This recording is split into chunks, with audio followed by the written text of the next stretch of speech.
Okay, let's talk today about the low money tolerance limit. Okay. Now, I've mentioned this before, and the concept of money tolerance is like a thermometer about how much is a lot of money on the high end. On the low end, it's like how much money is it worth to get you to take action? Okay. What is worthy of your involvement? What is exciting? And these are goalposts that move around. They are limiting beliefs. They are installed for you as kids. And most people never really get out of them being unconscious beliefs, which is what limiting beliefs are. If you can be conscious of them, you can begin to change them. Okay. Now you can still have preferences. I certainly have a preference when it comes to the lower money tolerance limit, but you can change them. That's the cool thing about this. All right. And that will help you become a different person. The things that you choose, they're like if you know Pareto's law and the 80-20 rule, same thing, right? Most of the effects are produced by a small number of causes.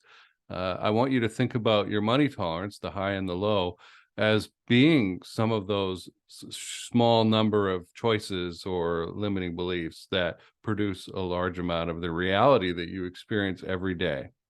Okay. Your money tolerance will stop you from going certain places or trying out certain things. You won't go into the BMW dealership because you're scared, because the money tolerance is too high. All right. You will avoid certain restaurants. You will shop only at particular stores. You will live in a certain part of town. And because that's what you feel rent or your house payment should be, because that's your money tolerance. You're comfortable there. Okay. And that means that you're not getting the sky high New York City, Manhattan penthouse, the sky house. Okay. It's not happening because of this money tolerance thing. And I want you to think about what that results in. I mean, you know, the kind of car you drive, the smells you smell walking through the neighborhood you choose to live in, the noises you hear. You know, are you living near the railway tracks or an airport? I've done those things. Um, the railroad tracks bother me a whole lot less than the airport. Um, the restaurants, the places you'll shop at, the kind of people who you will encounter, right? Who, when you go out for dinner and it's a Chinese restaurant and it's low budget, look around. Who's in there? Okay. Are entrepreneurs in there? Probably not. You know, it's probably just working people, nothing against them, right? Nothing against blue collar folks working hard, but you're not going to make a deal in that environment. You understand the possibilities, the range of options that are open to you change based on where these goalposts of the money tolerance limits are. Okay. Now, so they're important to pay attention to. That's why I'm making this video. Okay. Now, the low limit it's something that I've talked about less than the higher limit, because the higher limit is so obvious, right? It's like how much is too much, right? And it's scary and you can't sell above it and you find ways to screw up the sale. And so it's a good idea to do surgery. There isn't there, right? Figure out what that limiting belief is, haul it out into the sunlight, realize you can change it, work on yourself to make those changes and raise it, right? And then that's going to open up a whole bunch of possibilities for you. Now, on the low end, it too blocks you from certain experiences and opens up others, right? There was somebody I talked to who was really good at selling pies. She was an accountant during the day, and then on weekends she'd go help her friends sell these pies. And for some reason, she was really good at moving pies. Okay, I don't think I'd be very good at it, because the idea of a $12 or even a $20 product is kind of boring to me. I don't want to sit my butt down there personally and get involved. If I could automate it, maybe. Okay. But even then, the effort put in to create a result of a $20 sale just is like, why? I could do it and I could make $300, right? I can make easily 20 times the amount for the same effort. Okay. And the volume is not going to make up for it. Like, just the way I am, it's easier for me to make higher ticket sales. Okay. But on the other hand, I am blocking myself off from those experiences. And maybe I'm wrong. Okay.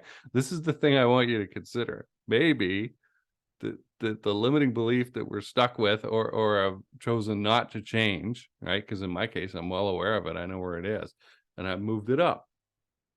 There's a minimum price at which I like to say I'll take the tank out of the barn and go to work, right? Then it'll start happening. But below that, it's not going to be exciting to me, and so I'm not going to do it. Now, what this leads to is a minimum investment or price that you will charge, especially if you're like a consultant, right? And you have a lot of elasticity and variability in what you charge, okay? So I have found over the years, it's very easy for people to say yes when your investment level to solve their problem is 5 to 10% of the size of the problem. And this is a technique called monetizing the problem. You can find videos from 2013 of me teaching it. Okay. This is not a new thing. I didn't invent it, but I've been teaching it a long time. Okay. So if you have a minimum, price of $500, you want to look at $5,000 to $10,000 as the minimum size of problem that you're trying to solve. Okay. That's weak to me. It's like, there's $500,000, $1 million problems lying around all over the place. If you get a business of 10 or 20 people, right, these $1 million problems are lying around all over the place. Okay. And then go out there and charge, right? But getting somebody to pay you $4,000 or $5,000 to solve a $100,000 problem, right? Or I would do it with royalties plus a base. It's not that hard, right? But you have to get them to do the math. You cannot go up to them and say, "Here's the math. Now go." They'll resist. So there's a saying that I'm known for in the sales training field. It's this: if they say it, it's true. If you say it, you have to defend it. Okay. So I can say I can save you $400 million. That's great, but they have to believe me, right? It's much better for me to help them say, I think you can save me $400 million, right? And then they believe it. It's true right now. So this is what you want to look for when you're doing the monetizing the problem technique and trying to come up with what the size of the problem is. Okay. So this is related to that lower money tolerance limit, that goalpost, okay, of how much is enough money to get your attention. And the takeaway from this episode is just, I want you thinking about it. I want you to try pulling that limiting belief into the light of day and looking at it, roll around, look at it and go, why this number? Where did I learn that? Who taught me that? Who told me that? What experiences have I had that have emphasized that? We all know that our minds are wired for cognitive bias, right? To back up our opinions with supporting evidence, and we cherry pick. Remember, I talked about the reticular activating system, 2 million bits of information, and we're seeing 200. Our minds are pulling those specific details out, and yet there's potentially way more evidence of the opposite being true that we're just nope, just choosing to ignore. Or wired to ignore, you're not even doing it consciously. But if we were to consciously start looking, this is the thing that a lot of contrarian, disruptive business people are good at, is looking at a like a variable like this, right? And going, oh, well, that's a constant, right? And going, well, really, is it though? Or is that just a number that's been plugged in there that I've allowed my cognitive bias to tell me is the truth, capital T's, right? Jason's big T. And I think you'll find that much of the time you could find just as good or even better evidence for the opposite to be true. And so all this stuff, what I'm trying to say, the money tolerance stuff, is a lie we're telling ourselves. It's just numbers. It's just a pair of numbers and a range that you're operating in. Okay. I've often talked about over the years the question of how much money are you allowing other people to give you? I want you to think through this. Like it occurred to me 2014, 2015, somewhere in there, something like, hey, I'm only allowing people to give me like $500 at a time, or $297, right, for the Sales on Fire call and course at the time. You know, it's a much bigger program now, but that's what it was for years, and that thing sold really well. But that's what I was allowing. And once in a while, I'd open up an opportunity for people to give me $4,000 or $5,000, right? And that was a big deal. Right?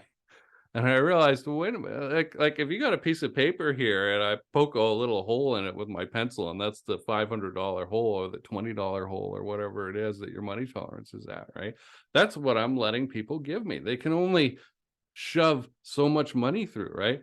And I thought, well, what if you could just tear a giant hole open in the paper and let people like just shovel money at you for something, right?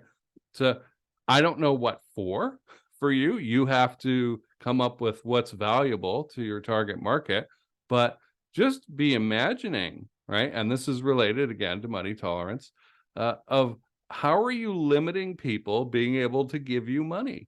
And I think if you look at your offers, you'll find out it's like the pinholes, right? Where it could be a much bigger pipe size that you're allowing money to flow to you through. So anyway, I think I've covered a lot. Probably watch this video a couple times, and just consider what I'm talking about here and let it settle in your brain, and look at the lower money tolerance limit of what is valuable for you to get to work on. How big of a problem does there need to be before you instinctually feel, yeah, that's worth it, that's exciting, okay? And then what can you do maybe to raise that, or to again open up the pipeline to allow people to give you more money at one time? All right, I'll talk to you tomorrow.